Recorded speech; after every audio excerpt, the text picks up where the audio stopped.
یہ ہے نبی کریم صلی اللہ علیہ وسلم کی زندگی کا ایک دردناک باب۔ جب مکہ والوں نے حق کی دعوت کو ٹھکرا دیا تو آپ صلی اللہ علیہ وسلم نے طائف کا رخ فرمایا کہ شاید وہاں کے لوگ اللہ کا پیغام قبول کریں۔ آپ صلی اللہ علیہ وسلم کے ساتھ صرف حضرت زید بن حارثہ تھے۔ راستہ طویل تھا مگر امید روشن تھی۔ مگر جب آپ صلی اللہ علیہ وسلم طائف پہنچے تو وہاں کے سرداروں نے آپ صلی اللہ علیہ وسلم کی بات نہ سنی، بلکہ الٹا شہر کے اوباش لڑکوں کو پیچھے لگا دیا۔ ان ظالموں نے نبی رحمت صلی اللہ علیہ وسلم پر پتھر برسائے۔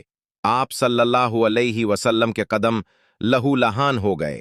حضرت زید سلم نے اپنے جسم سے آپ صلی اللہ علیہ کو بچایا مگر زخمی ہو گئے۔ آخر کار آپ صلی اللہ علیہ وسلم ایک باغ میں پناہ لینے پر مجبور ہوئے۔ وہاں آپ صلی اللہ علیہ وسلم نے آسمان کی طرف ہاتھ اٹھا کر دعا کی، اے اللہ، میں تجھ سے اپنی کمزوری، اپنے وسائل کی کمی اور لوگوں کی نظروں میں اپنی بے قدری کی شکایت کرتا ہوں۔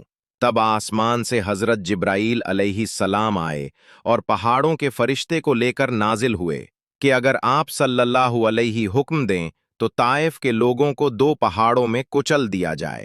مگر سنو، نبی رحمت صلی اللہ علیہ نے فرمایا، بلکہ مجھے امید ہے کہ ان کی نسل سے ایسے لوگ پیدا ہوں گے جو اللہ کو ایک مانیں گے۔ یہ تھا رسول اکرام صلی اللہ علیہ کا صبر، رحمت اور کامل انسانیت۔ یہ واقعہ ہمیں سکھاتا ہے ظلم، تکلیف اور تنہائی میں بھی صبر، امید اور عفو اور درگزر کا دامن نہ چھوڑو، کیونکہ یہی سنت محمد صلی اللہ علیہ وسلم ہے۔